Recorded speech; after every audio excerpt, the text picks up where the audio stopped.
spine in one straight line. Bring awareness to the entire body from the head to the toes, the fingertips. And then... Can go live? Yeah, it's Aurelia. Can you mute? Yes, thank you. And just begin to breathe very slowly and deeply.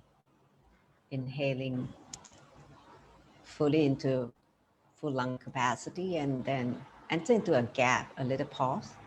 Then you exhale completely, emptying the whole lungs. And then you enter into a second gap, pause.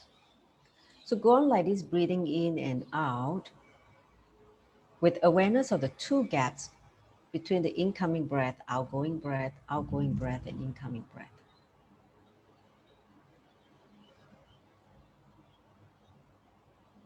Allow the breathing to become the bridge between the body and the mind. Allow the breathing to bring you back to the present, where you are in the space of restful awareness, in deep listening, authentic listening. Listening with pure awareness, no judgment, no hangover from anything from the past, just in restful awareness with deep listening. In deep openness, ready to receive what I have to impart through this Swamiji's teaching on Living Enlightenment book, on the chapter, Sannyasi is the ultimate gamble.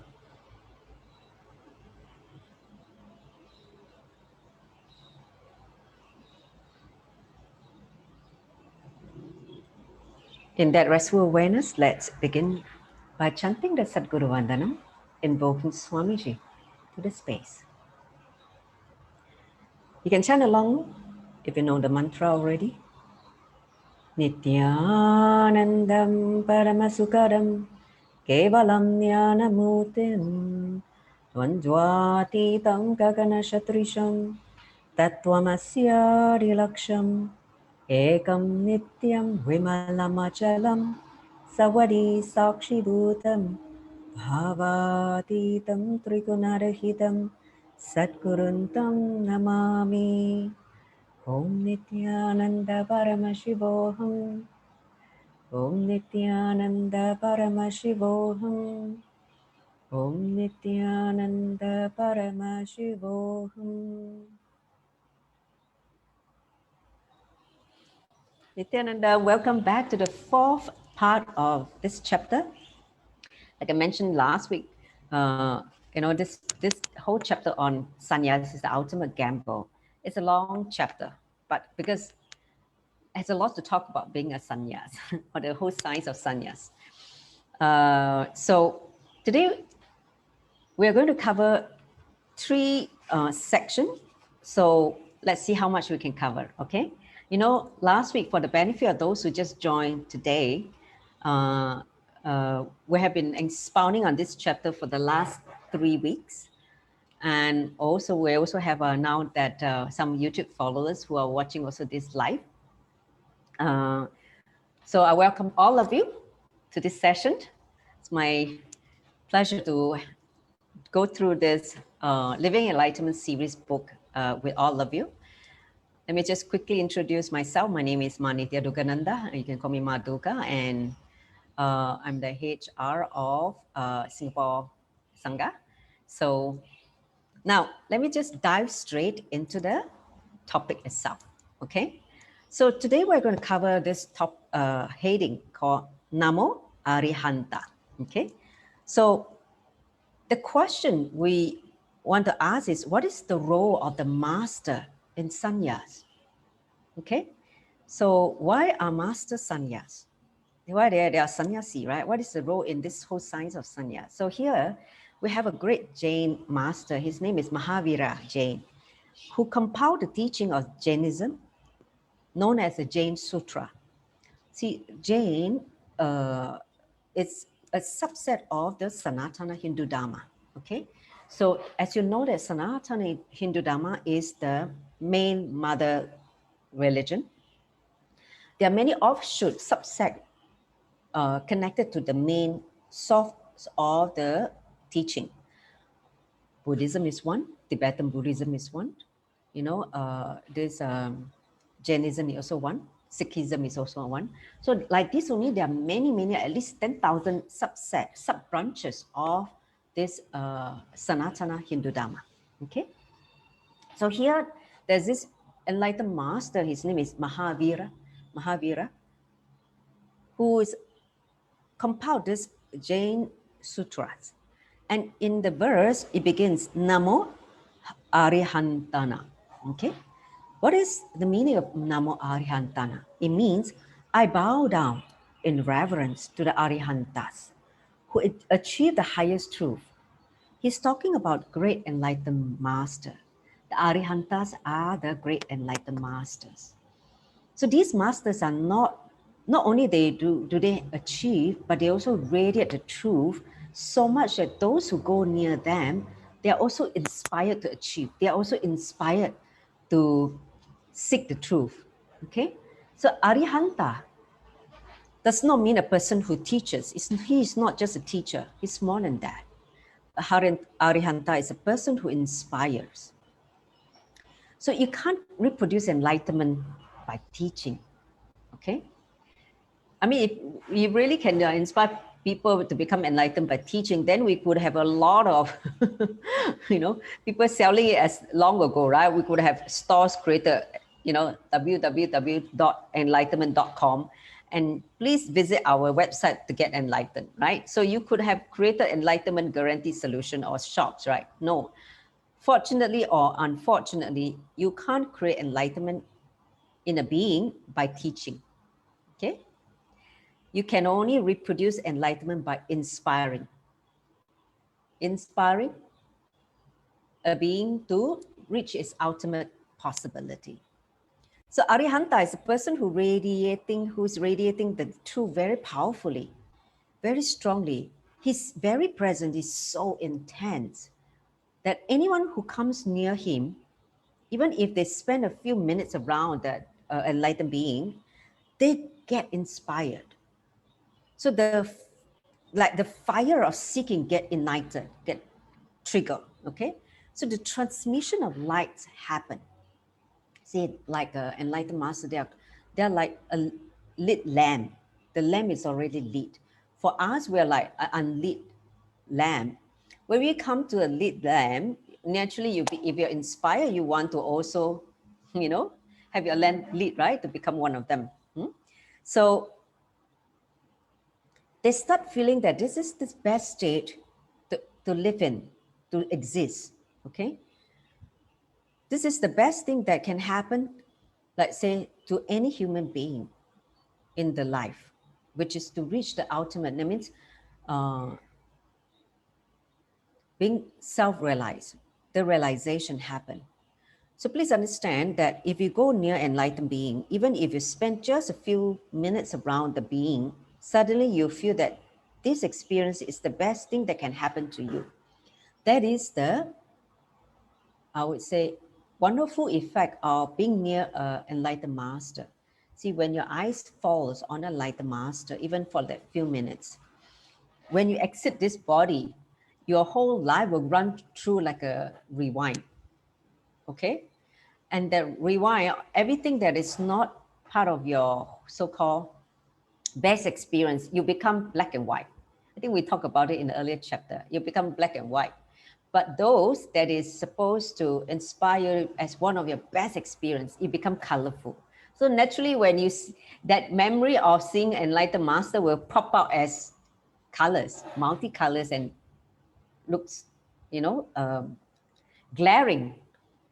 So that's why even you have a chance to meet an enlightened master, even far away seeing him, be very clear that memory itself will come up as colorful when you exit the body, when your whole life go through a rewind at the time of death, okay? So just through his mere presence, you will feel God. You will literally feel God in his presence. He will become a fantasy in you, like, you become so drawn to him. He will inspire you so much. He will occupy your inner space so much that either you start working towards achieving that state, or you feel that you're not able to achieve that state. Okay, it's either or. So even you feel that you're not able to, it's okay. At least you have taken the first step. You have begun. You have started the journey. Okay. So respect towards an enlightened being is the first step towards enlightenment. Having respect, reverence to an enlightened master. It means that you want that state. You respect that state. Normally, you will not respect anything unless you agree with the ideology, isn't it? Right? So, unless you have a bit of attachment or feeling towards that ideology, at least a subtle feeling that you should have the same as well. What he is having, I also want, right? Then you will not have respect for that if you don't have any desire for that. Only when you start aspiring to have that state, you have certain respect for it. So, give it one example.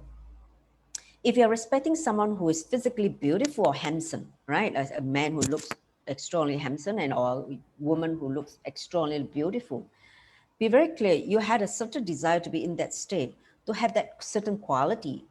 In the same way, if you respect a rich person, there is certain desire in you to have wealth, to, to be like them, to be able to be financially free, have a lot of things surrounded by a lot of wealth and abundance. Anything you respect shows that it has entered into your inner space. Okay? So when you say, I bow down in reverence to the enlightened beings, it means you're paying respect to the enlightenment itself. Okay? The whole, signs of enlightenment. Here, you're not bowing down to someone who will help you when you are in fear. No, you're not bowing down to a king. You're not bowing down to a rich person who's going to give you money. No, not at all. You're not even bowing down to a person who will give you logic or philosophy by words. No, you're not following any person here. You're merely bowing down to a person who inspires, who dropped the seed of enlightenment into your inner space, who helps you to achieve enlightenment. That's what you're bowing down to. Okay? So the one who, dropped the seed of seeking enlightenment possibility. Somewhere you feel that just by being with that person is enough. Enlightenment will happen. Such is the nature of Arihanta. Okay? Arihanta, like I mentioned, is the enlightened master. So there is a beautiful commentary that says when you're in front of a enlightened being, Arihanta, the ultimate conscious being, without your knowledge, without even your conscious understanding, your whole being integrates toward that one goal, towards enlightenment. As of now, you are not one being as you think. You have a head pulling you one side, calling you to do something, and your eyes seeing another thing, make you want your sense pleasure, giving you something you want to, seek pleasure in. And then your ears again pulling you one side. So even your heart is pulling you one side, you feel like you want to go somewhere or something like that. So it's like you're not integrated. A conscious decision to integrate all these different fragments of you, direct the being towards enlightenment, is sannyas. Okay, sannyas is a science that integrate all the fragmented components in you towards the ultimate goal of enlightenment. So that is sannyas. Sannyas is a determination to transform. Then the enlightened being can help you. Understand? When someone declare, I'm going to take sannyas, it means that you have made a conscious decision with determination to be transformed, to realize your ultimate potential, your ultimate possibility. Okay? So when you attain sannyas, you cannot explain it to anyone. You can experience it, you can radiate it. They will catch it in the way you walk, the way you move around, the way you talk. So you become a spontaneous crowd puller. People will be drawn to you by your presence and the energy you radiate. You radiate certain incomprehensible charm and energy. Grace naturally happens with sannyas. So because sannyas is nothing but revealing your inner beauty. So when you take sannyas, you move towards that inner beauty. And the very fragrance of sannyas is grace and bliss. So when you start radiating that, inner space of being a sannyasi, you see that you start radiating certain inner beauty, grace, and bliss. And that in itself draw people to you. You become like a crowd puller, right? That's what Swamiji said. You just somehow have, like you become a magnet to, make people want to come near you, make people want to listen to you, make people to want to hang around you, be in your breathing space. So that is the beauty of, the space of the sannyas. You radiate such grace, bliss, and inner beauty. Okay, so that's the topic on Arihanta. So you now know what is Arihanta. Arihanta is enlightened masters. Okay, so and they are the one here to inspire us to seek our ultimate, our highest possibility. So any questions so far? Otherwise, I'm going to enter into the next topic. Clear? Give me a thumbs up. You're tracking with me. Yes. Awesome. So now I'm going to talk about integrity again. You all know Swamiji talk about these 4 tattvas, 4 principles of spirituality, integrity, authenticity, responsibility, and enriching, right? And then of course, causing yourself and others. So let's come back to integrity again. In the context of sannyas, understand integrity is the trait of a sannyasi. It means if you are a sannyasi and you're not integrated, be very clear, something is seriously wrong. Okay? So let's look at it. The word penance, tapas, means nothing but integrating yourself, making yourself as a single entity, a whole being, not here, there, all over the place, right? So you may ask, are we not like that now? I mean, if you look closely, you see that we exist different entities, never as one. That's why you feel so confused, you feel so, sometimes feel deluded, feel depressed, because some part of you are not integrated. Like even with your body alone, you like some parts and you don't like some parts. Correct? You have problem accepting that part of your body. Even just with simple thing like your body, you can't even accept it wholeheartedly. So there's something else in our life except integration. We're not integrated. You may be integrated to something, but you're not integrated fully to everything. Like for instance, somebody is very integrated to laziness. They will not wake up to do yoga in the morning because they're integrated to their sleep.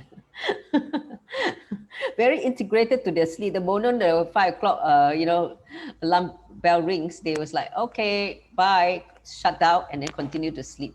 Forget about yoga, right? So the integrity is with the sleep, not with the building a yogic body. So we're all integrated. We're integrated to something else only, but not as a whole, okay? So if you look deeply inside, you understand there are hundreds of voices continuously talking inside you. I mean, how many have experienced? You have come in from before waking, right? Before you come out of the dream. I don't know whether you have experienced it. Okay. Now, when you have, before exiting into the waking state, you're about to, from sleep to dream state and then to waking state in the morning. Okay. Have you experienced even once that when you were passing from the different sharira, bodies, you hear a lot of noise, your thoughts talking, so noisy, so many voices inside. Have you experienced that? Like many inner chatters is talking. Okay, that's 100 of voices continuously talking inside you. Okay, let's do this. Let's do that. Okay, why like this? You know, so there will be a lot of inner chatters inside you that still remain as a hangover in the mind. Okay, so the very moment the thought will arise, say, no, no, let's not do that. So there will be some kind of like an internal conversation going on. After thinking the side effect and after effects, the mind start oscillating, tung, tung, tung, tung, jumping here and there, like a bouncing ball, you know. So you were just like going on and some kind of inner chatter is going on. So integrating the fragmented parts of the mind is the essence of life. That integration is what is needed to help you have that pure space for enlightenment. Integrating the feelings, the mind, integrating the face, your mind, ensuring your face shows the same thing as your mind thinks. It's the essence of life. Some people, you know, may show like a smiling face, but inside is boiling, angry. Just because they want to be socially polite, they say, okay, it's all right, you know, don't worry. But inside is like, oh, I feel like taking a, you know, something, a club the fellow head, no? So all this kind of thing, it's just not integration. See, like for you know, an innocent child, you can see that they don't have all this cunning mind. They just, the minute they're happy, they will just be jumping, dancing. If they're unhappy, they'll just straight away show you. At least for that, you understand is a very straightforward, you know, a person. Whereas for adult, we have been so conditioned. We've been so, I would say, prepared by the society to start becoming cunning, becoming not truthful, not integrated. Okay, so that's why integrating all the fragmented parts of our mind is the essence of life. Otherwise, you will feel so tortured by this side pulling this way, that side pulling that way. So if you study the lives of great masters and try to search for one basic essence of all their lives, you try to find a common thread, okay? You'll find it is not knowledge or devotion. It is integrity. That is true for all enlightened beings. That is the undercurrent. That's why Swamiji said that I only need your integrity. Just be integrated. You know, I don't need your money. I don't need what you sacrifice. No, just have integrity to the Guru. Okay. So what they believe in, they lived. That's all. Their integrity is solid. You know, they were ready to lose even their lives, but not integrity. That integrity is above their life. Because if you have heard Swamiji say so many times, you know, even if he loses his current body, the form that he has assumed now to do the work, at least he knows that he's integrated to his gurus. Do you understand? So he valued the integrity to the guru in this whole lineage of Guru Shishya Paramparam. That means Guru disciple lineage. Integrity to the guru is the most important quality as a of an enlightened master. Okay, so that's why that is one thing that hold them one common thread, which is integrity. See, this Chaitanya Mahaprabhu, this is another great enlightened master from India. He used to move around on the street just singing devotional song. He's just in great ecstasy, bliss. He never bothered about what others say about him, think about him. What he felt, he just expressed. He was thrown into the sea because of the way he walked on the street. But it didn't stop him, understand? To be like this requires a deep sense of sacrifice. It takes the courage to sacrifice anything just to live with integrity. Okay? So that is why anything that these great masters did in their lives always culminated in eternal auspiciousness. Eternal auspiciousness is the space. So everything they did was an effort to integrate themselves with deep sincerity and devotion. the intense effort to integrate oneself completely is what is called penance, tapas. So in all our spiritual journey to raise ourselves, you will understand that, or if you understand the great truth that you are Paramashiva and you are now going back to recognize your original state, whatever you do, with the body is tapas. It's just penance, okay? So penance always ends in auspiciousness. No matter what hardship you go through, what kind of, we call it training or test that you have to go through, you always end in auspiciousness, which is, that means good things happens in the end. Like what Paramashiva say, everything is auspicious. There's nothing that is inauspicious. Everything is auspicious. It's here to teach us. It's here to unfold something great within us. So if you recognize that there's no, bad things that happen to you, it's just a test, or it's just something that you're going through as part of the training, tapas, penance, then you will welcome it, without any suffering. You just know that phase you're just going through, you have to go through certain training in order to help you, reach the ultimate state, or you need to learn something, okay? So penance, like I said, always end in auspicious. There will be innumerable things happening in your life all the time.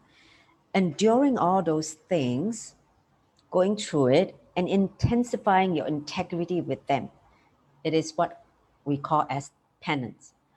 On the other hand, if you allow life happenings to shake you, rock you until you collapse, okay, jostle you and you collapse, then you land in disgrace. Whichever way you wish to go, it is really up to you. Whether it's to hold with integrity and go beyond that and landing in auspiciousness, or collapse in disgrace. So that is a decision each one of us have to make. How you want to live your life to basically have transformation, or you want to live your life falling apart and not able to pick up the pieces. Okay, so all this, something we have to decide how we want to live this life.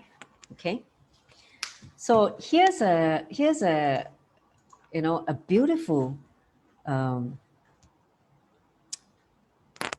happening in the life of Adi Shankara, another great enlightened master from India. As a young boy, he was caught in a dilemma when he wanted to pursue the path of sannyas. Okay, he wanted to leave home with the permission of his mother, but unfortunately, the mother was not willing to let him go. Oh, please don't leave me, because once the child leaves the house, you do not know when you're going to see him, whether he's going to come back enlightened or you're never going to see him again. So, like any other mothers, the thought of having the child leaving the nest and do not know whether the child will ever come back, just couldn't, she couldn't accept it. She couldn't, let him go. She was not willing to let Adi Shankara go. So one day he went to take a bath in a river. So he was taking a bath. Suddenly her mother heard a crying loud voice for help. Help, mom, like kind of thing. And she ran out and saw a crocodile caught the leg of this boy, Adi Shankara. And he was struggling to break free from that crocodile. So that means the crocodile has bitten his leg. And then he's like, cannot break free. So suddenly, by a flash of thought, he cried to the mother, Mother, if you give me permission to become a sannyasi now, I will be free from this crocodile now to continue my own life. So that moment, he asked the mother to give the blessing for him to take sannyas, because she has been holding him back without letting him go, right, to take sannyas. So the mother was surprised and asked how.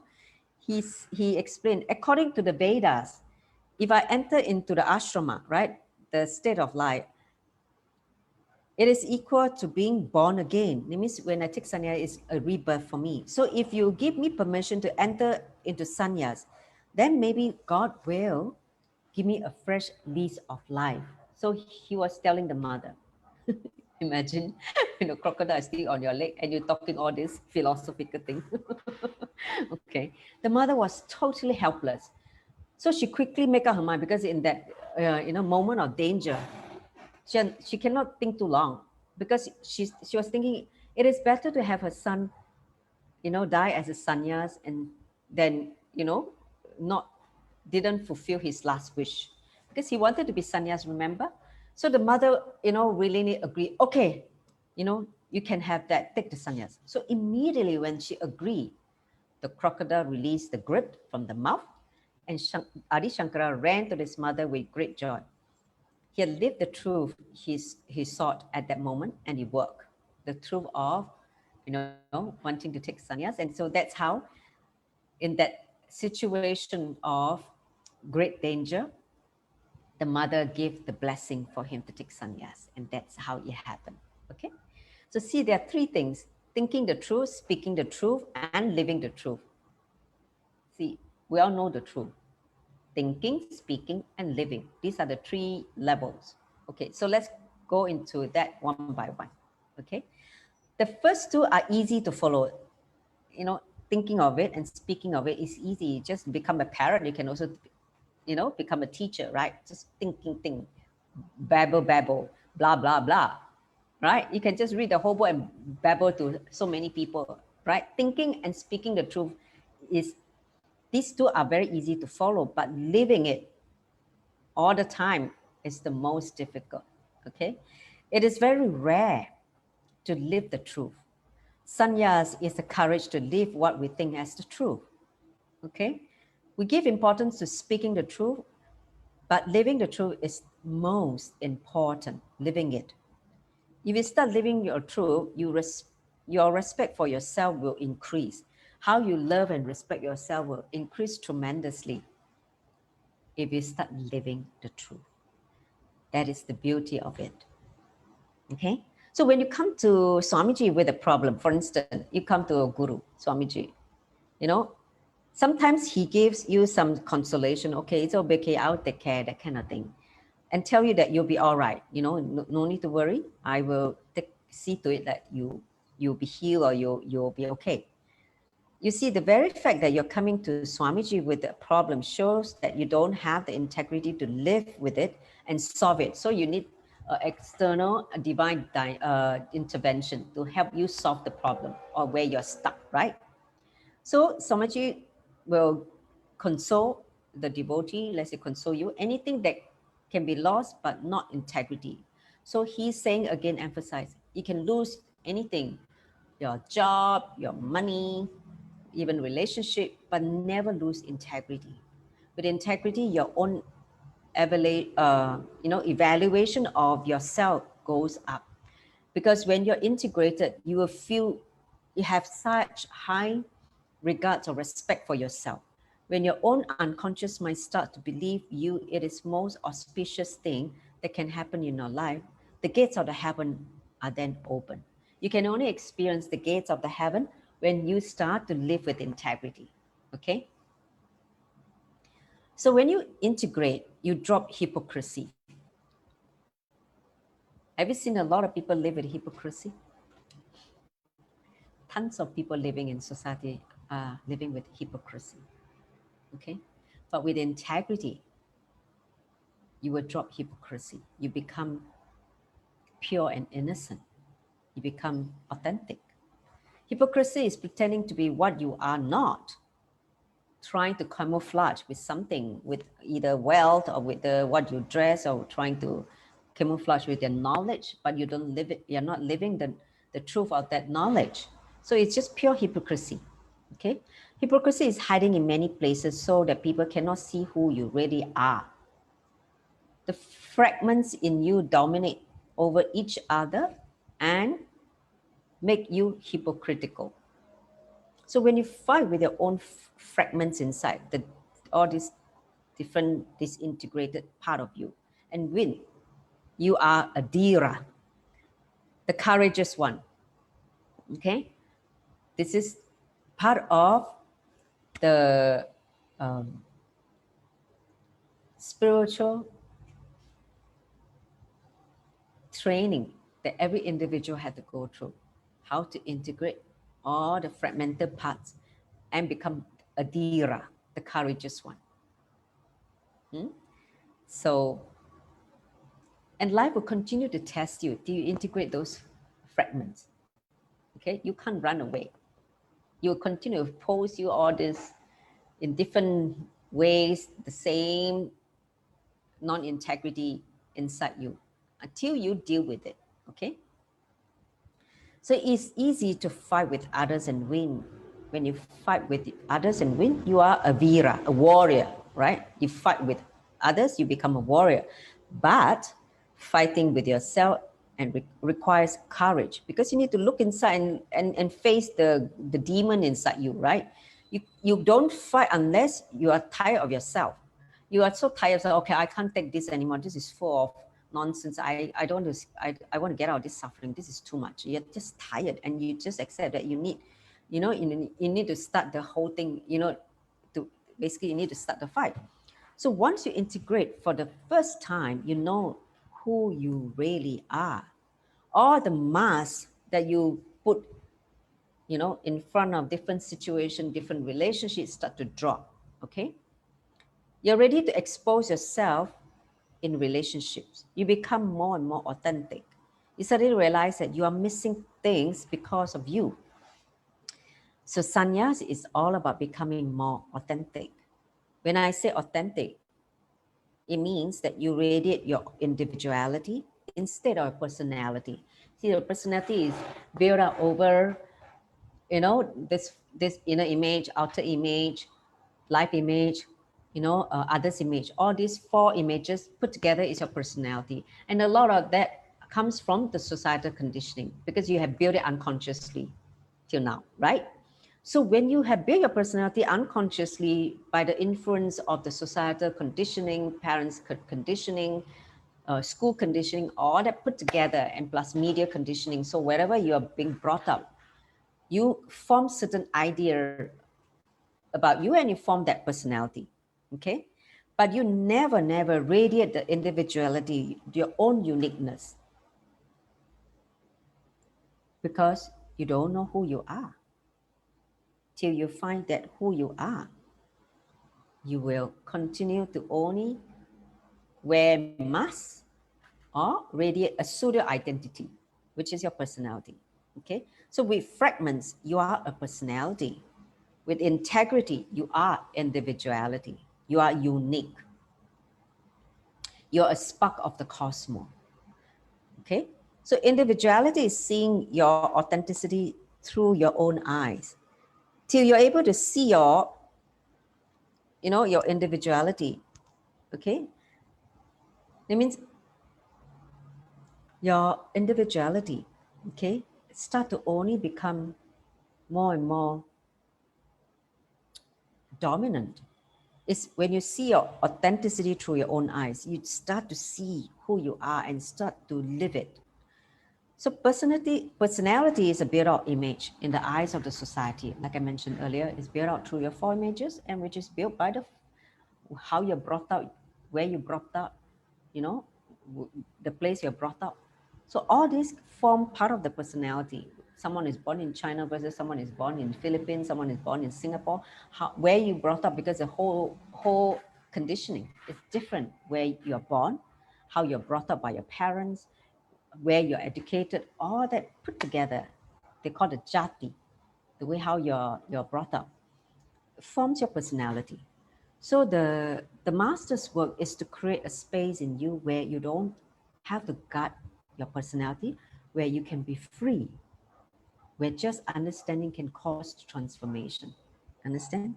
So that's why when we have the blessing of a master who come down and be able to be initiated by the master, he is actually creating a space inside you where you don't have to constantly put up the mask to act like someone who you are not. Trying to be someone where you don't even want to be that person because you're obligated to pretend to be, or you are striving to be that person who you're not even sure you want to be. That kind of thing just get shattered because it's all built by certain ideology, beliefs by society. It is not based on authentically how you feel inside you, how you really, connect with your being and how you authentically feel. This is who I am. This is who I am, and I'm just going to accept it. So that is, how the masters work in each one of us. Okay, so that's what I wanted to, share that with you. So Buddha, as you all know, as an enlightened master, he used to tell his disciple, count your life only after you have taken sannyas. Oh God, which means we haven't got a life.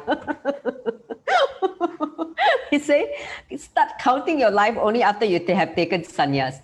Before that, you're just wasting your life, living your fragmented parts and in confusions. And so which means life only truly starts after become a sannyas. Okay.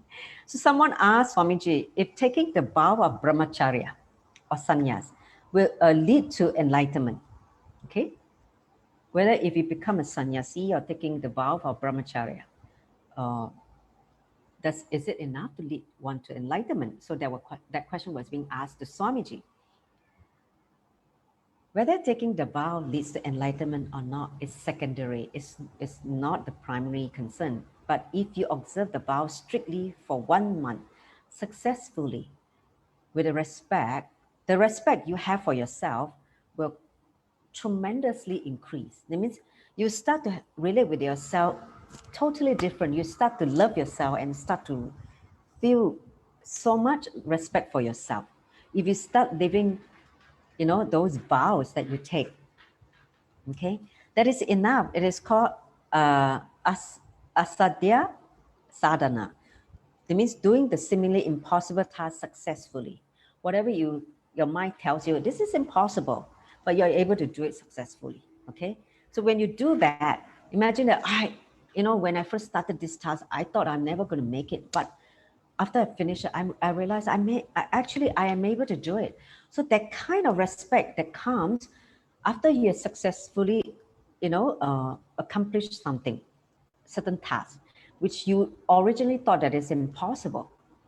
Okay, so it is like making you do whatever your mind says you cannot do. Techniques like fire walking, like in a lot of Vedic tradition, we have certain techniques like fire walking, lemon piercing. Pierce the lemon into your, your body. Allow that lemon to hang on your body like a hook.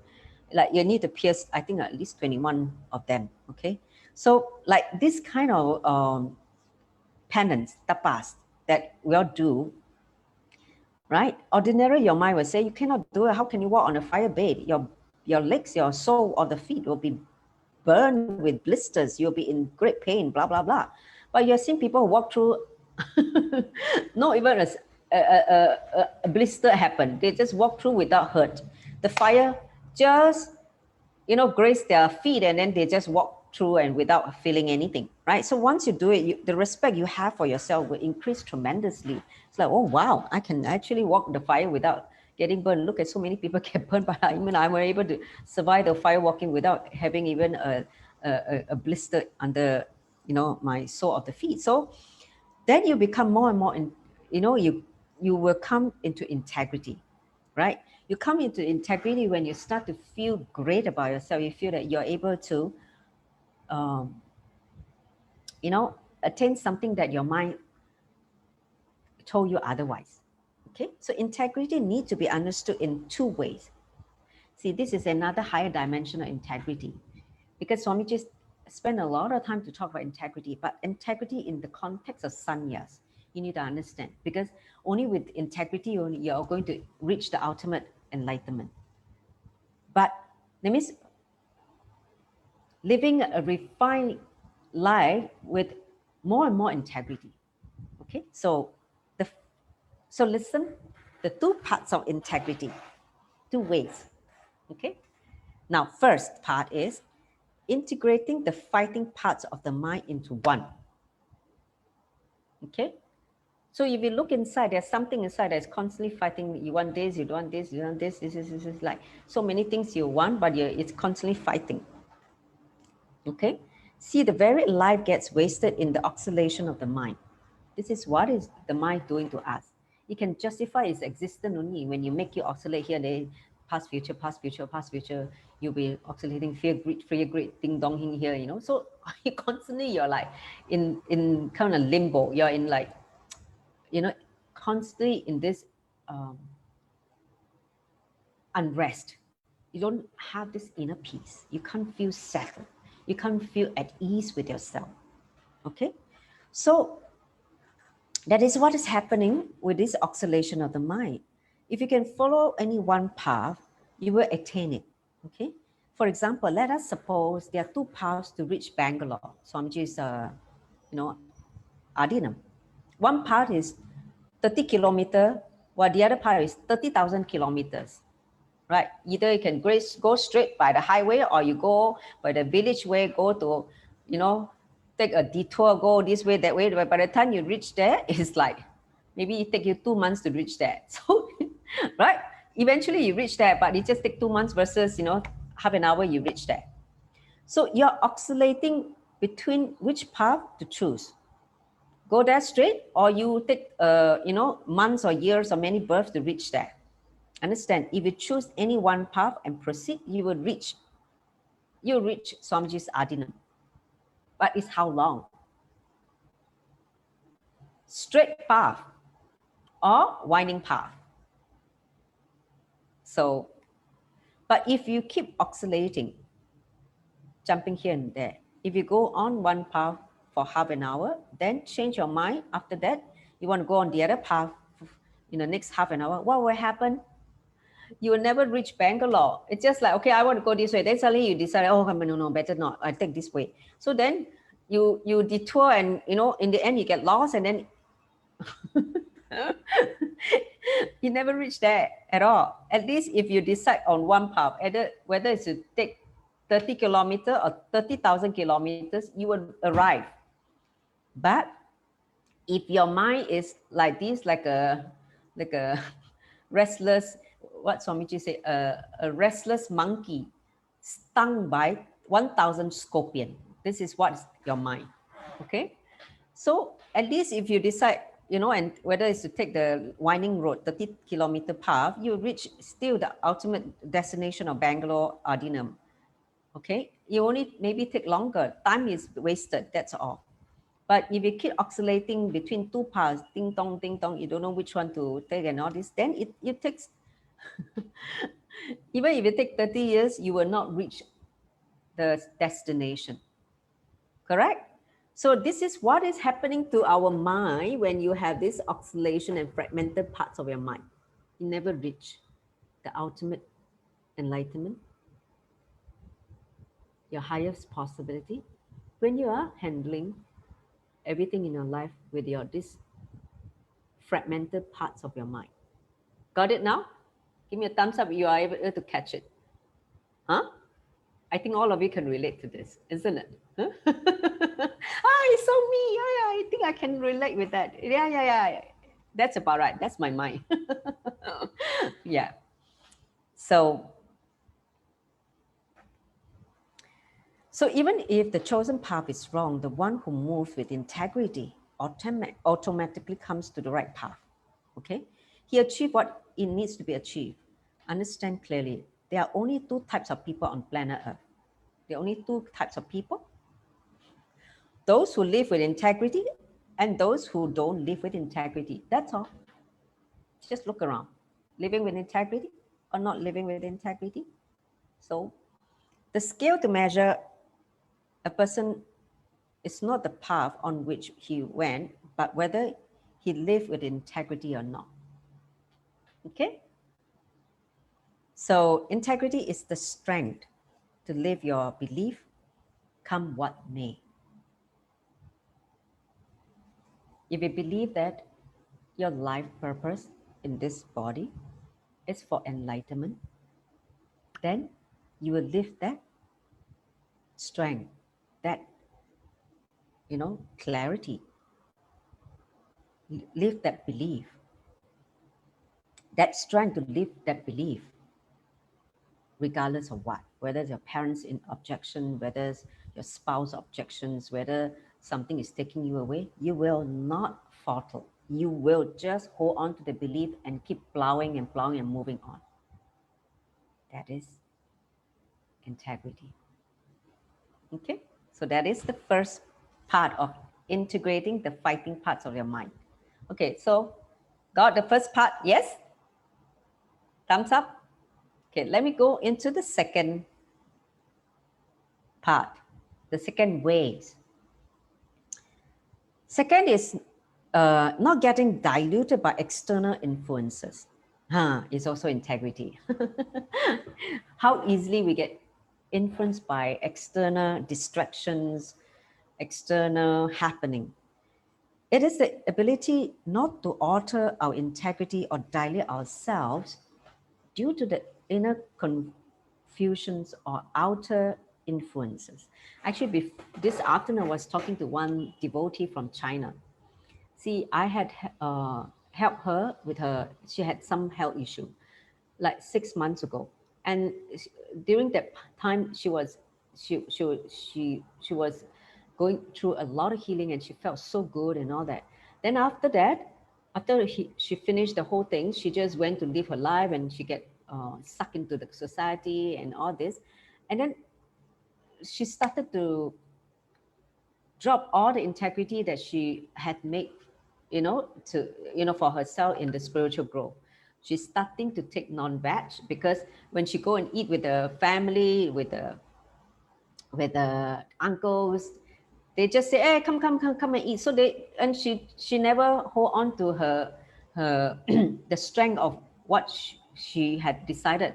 So she allowed that to take over and she started eating non-veg and then, of course, with that, all the toxin enter in her body, and then of course her health start to get worse, and the whole body start getting pain. So all that start to like for a period of time she worked to achieve that space. Within 6 months she again, get back to all the suffering that she used to have. Do you understand? So you can see that due to the external influences and inner confusion, she was not clear what she exactly want. So she allowed the outside things to dilute her. Okay, so the person who lives with integrity, even he dies on the train platform, will die with the satisfaction that he lived completely. He lived, the way he wanted to. There's no regrets. There's no thing that make him feel, oh, I should have done this, I didn't do this. That kind of thing does not occur in the inner space. Okay, even if he dies in the best hotel, so for people who never live with integrity, even he dies in the best hospital, will die with dissatisfaction, the whole guilt of not living the life completely the way he wanted it. Okay, so the scale to measure the quality of a person's life is to see how much he lived in tune with what he felt, was life. If he felt that that is the way life should be, if he is living that, when he exits the body, he is at ease. He said, I lived that way and that's what I wanted. So for example, if a person is an atheist, that means who do not believe in God and all these higher beings, if he live as a strong atheist and die as a strong atheist, there is nothing wrong. He will attain it. But that very strength that it goes deeper and deeper in him and searches, it will show him the truth because he lived with certain integrity. Okay, integrating the mind is the essence of life. That's why Swamiji say, when you live with integrity, by integrating your fragmented parts, That is the whole essence, what we're here to, basically do as part of our inner work. Decide that you will always say and do only what you feel is right. That is first thing. Not try to please others, not trying to please, the society's definition of what you should do. Understand? Feel in your heart what you feel as right. Then you will come to tremendous clarity and conviction in the inner world and the outer world. That, that feeling integrated in your inner and the outer world will happen. The clarity will happen. Otherwise, inner world struggle, outer world struggle, so you'll be constantly in struggle. So if you are able to, decide that you will always say and do only what you feel right. Not what your mother tells you to do, not what your husband wants you to do, not what the society wants you to do, not to show off or not to live by certain body's expectation, but what you feel internally as how you feel, which is right for you. That is integrating the mind. Okay, that is the second path, second way. Okay, got it? Yes? Give me a thumbs up. Good. So integrating the mind is the essence of life. Okay, so, and as you all know that Vivekananda, who wrote the last poem, remember last week we spent the whole session on the poems he wrote.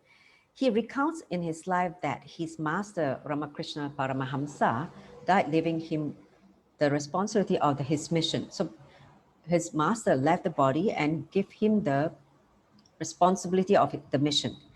At that time, Vivekananda's father died leaving behind a family of utter poverty. That means the father died without any money. So he was, he had to take care of the whole family, but no money.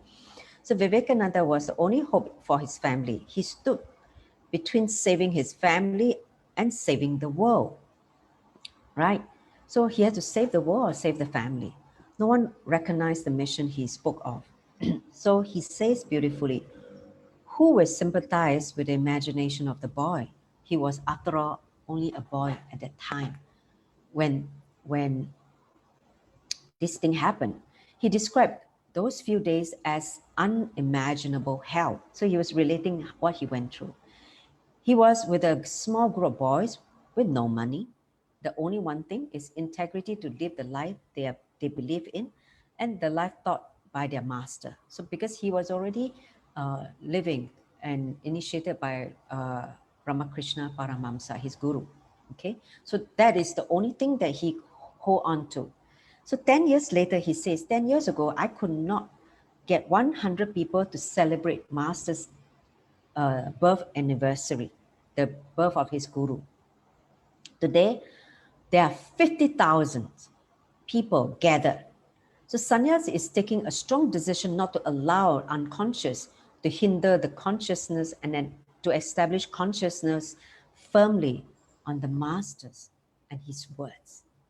Okay, that commitment, that strong decision to, to the Master's words and his mission, not to, and to establish consciousness, not allowing unconscious to hinder the consciousness. That is sannyas.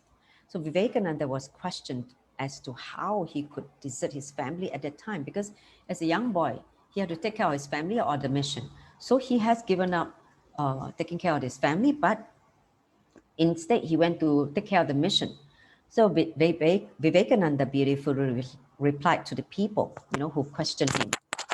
I believe that Ramakrishna's teachings could rationalize India and many foreign races, the foreigners who are going to come, With that belief came the realization that it is better that a few people suffer than for such ideas to die out of the world.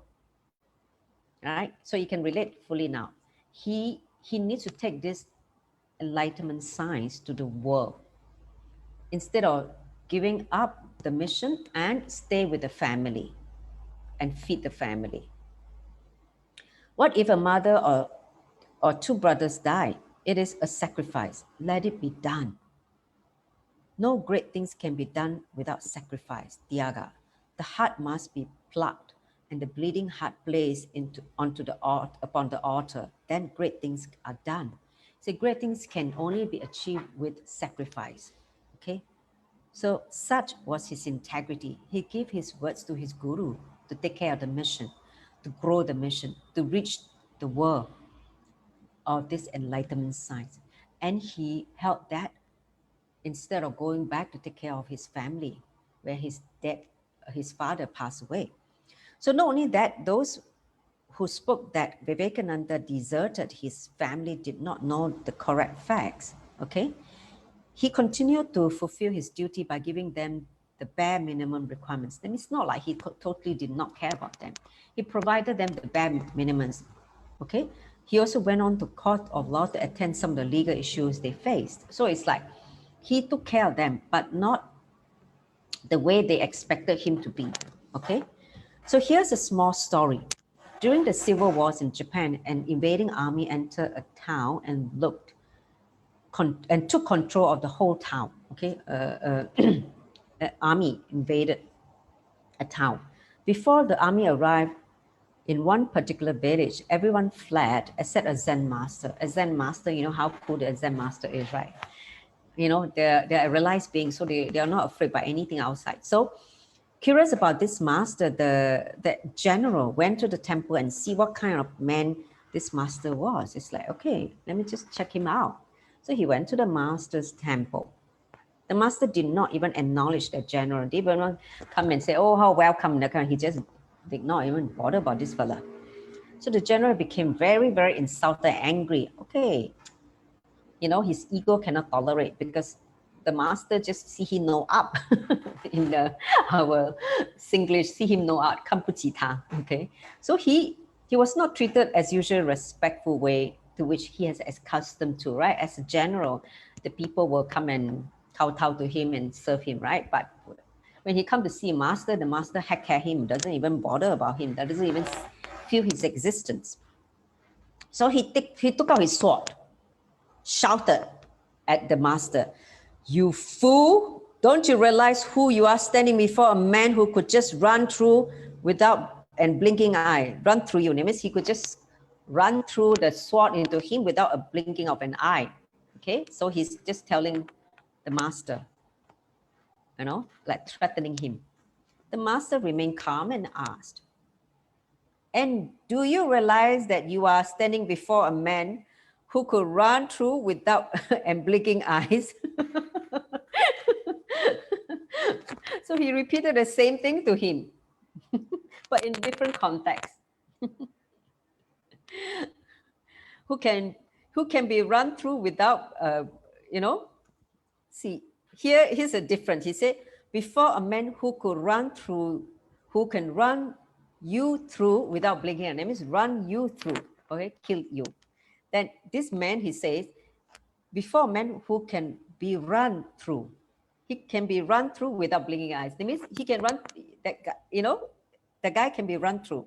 So with the strength and integrity comes this utter freedom and bliss. So integrity is that strength that gives you this freedom and bliss. The bliss can only come, Ananda can only come when you have the strength of integrity. With freedom and bliss, there is no fear in the outer or the inner world. That is ability to go beyond the, you know, any fear. Understand? So I want to take a pause now because I covered quite a fair bit on the master's role in this whole sannyas, and also integrity as the trait for enlightenment as a part of the sannyas. Now, I want all of you to take some moment now. Quickly pen down in your life how whatever we've spoken through this science of enlightenment, living enlightenment, where you identify your struggle of integrity. Okay? You do take this 5 minutes to pen down, because I'm going to make you go through a process where you can seek your inner intelligence to find answer to whatever you're struggling now. So now, take a pen and a paper, pen down whatever I've spoken, whatever ring inside your heart. Oh my God, this is where I'm struggling. This is where I'm stuck. Oh, I don't know how to get out. Whatever that is, they come out through that whole 1 hour. Please pen it down individually. Okay. So I give you 5 minutes.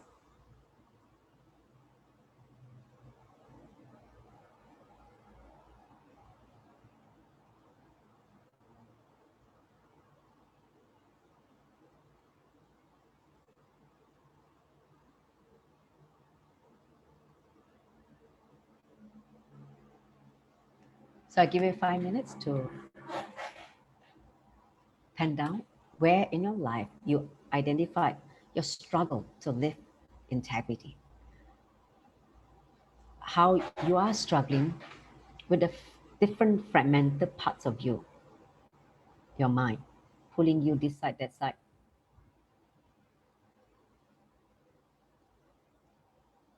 How disjointed you are. How much you're struggling. Please pen it down. This is part of the whole process, you know. See, that this preparation will, see, to me, living the space of sannyas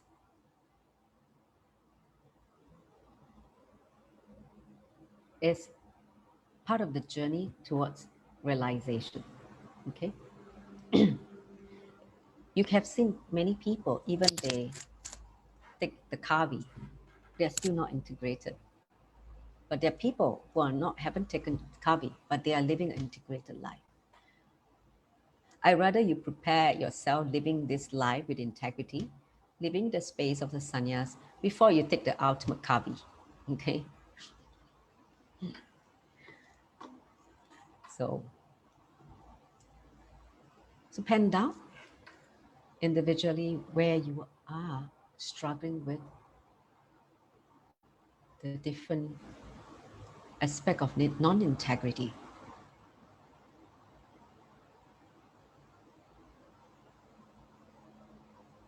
Because everything boils down to integrity. Once you have the clarity, the foundation. If you know that because when you start to live with integrity, you will remember your life purpose. You remember why you're here. Because you drop all the societal distractions, influences, nonsense. All that nonsense will be dropped and you will just remember, oh, this is here, I'm here to do. Then decision will become very easy. You will not struggle anymore. There's no inner fight anymore. Okay, so go on writing. Then we're going to get into the process.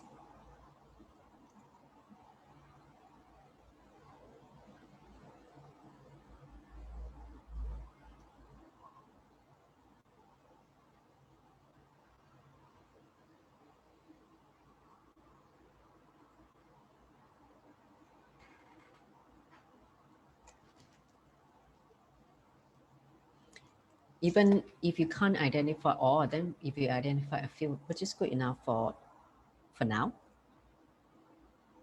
Okay, so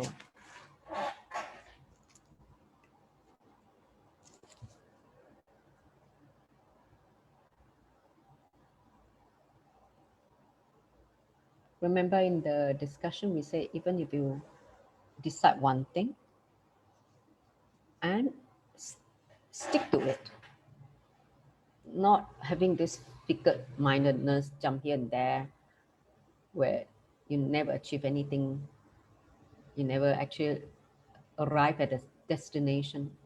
Instead, you set your mind on one thing and you finally make it happen. That process or that experience will give you so much respect to yourself because you have integrity to live it, to overcome the mental, what do you call that? The mental struggle of not thinking you are able to do it. See, the more and more you are able to feel that, you will see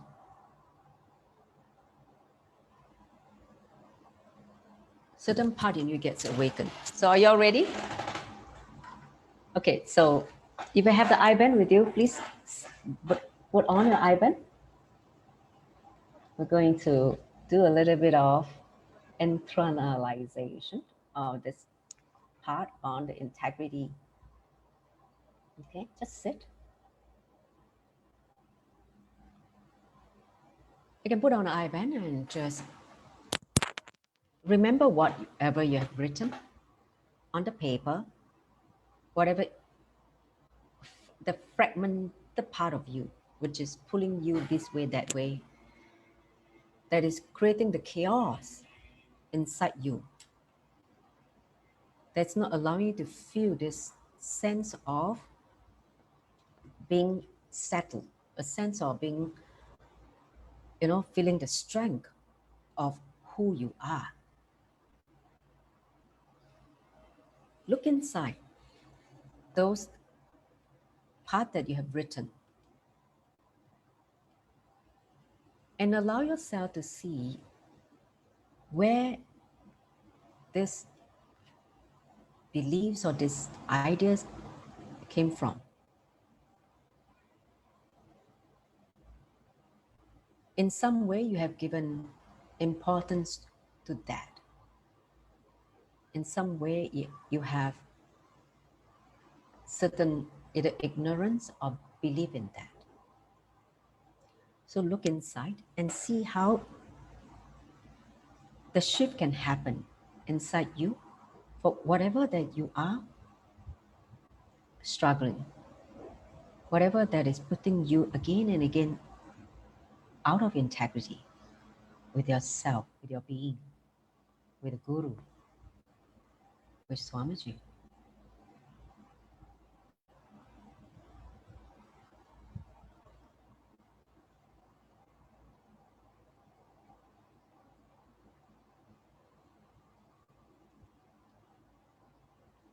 Let the ferociousness within you, within your being, be awakened. Like the fire of ferociousness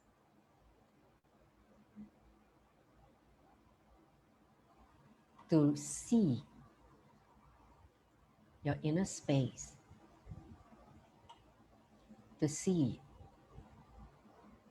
what dust you have accumulated that clouds your vision, that clouds your clarity.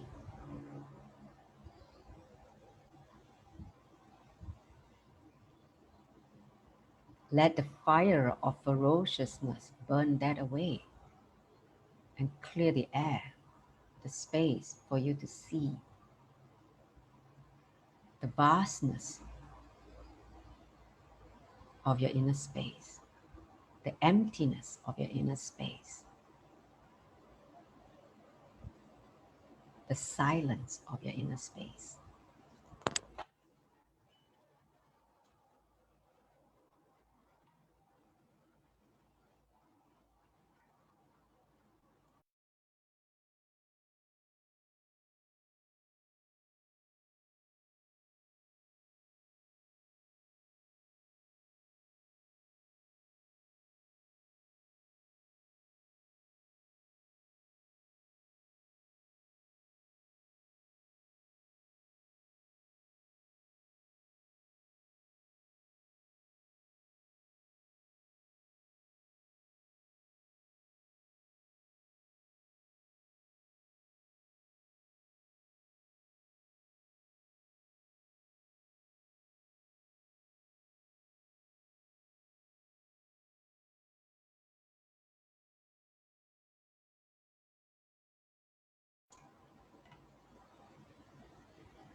Let the Kundalini energy be awakened.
Take this time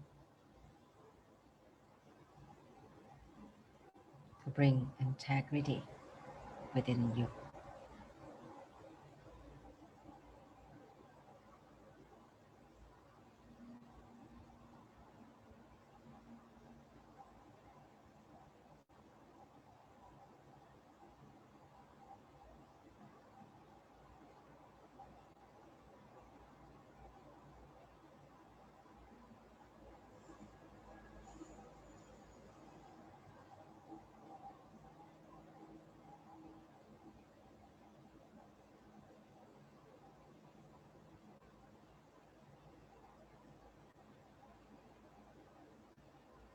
Aligning yourself back to integrity is like making yourself stable again.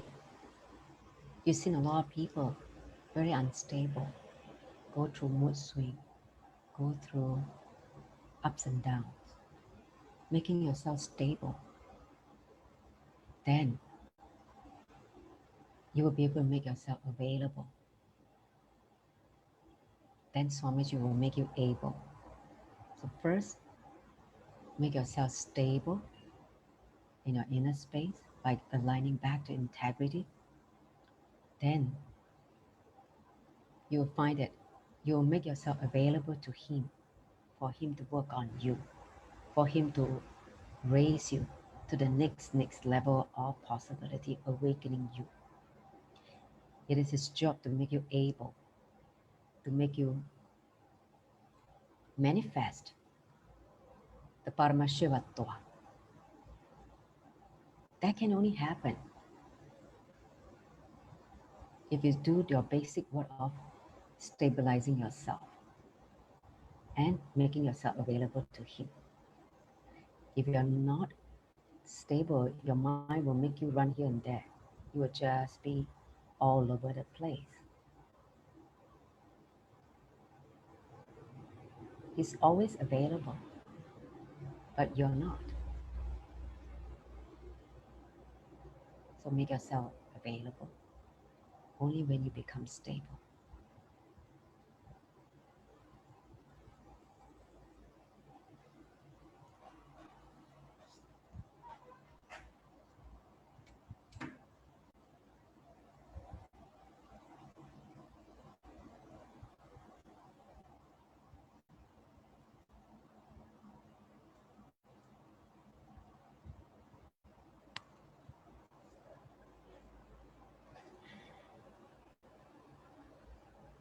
All right. You can come out of that neutralization. You can remove your eye band. If you feel that you need to do some more, you can do it later on at your own pace before you go to sleep or all that. But this is just a beginning to help you clear up inside the confusion you have or the struggle you're having in your inner space with your mind. So you can share your clicks in the internalization process. Just now we just did in the group chat. You know, in the WhatsApp group that we have, you can just post and share whatever that click with you, and so that you can, so others can also learn from your very experience. As we come to the end of the session, I'm going to conclude with the Purna Mantra. Majaya is here already to start a Bhagavad Gita session, Bhagavad Gita reading. So let's conclude with the Purna Mantra. Thank you all for joining. Om Purnamada Purnamidam Purnat Purnamudachyate Purnasya Purnamadaya Purnameva Vashishyate. Om Shanti Shanti Shanti. Hari Om Tat Sat Saubham Bhagavati Nityananda Paramashiva Paruka Paramastu. Om Nityanandam. Thank you, Nityanandam. Majara Shadika, you can stop the live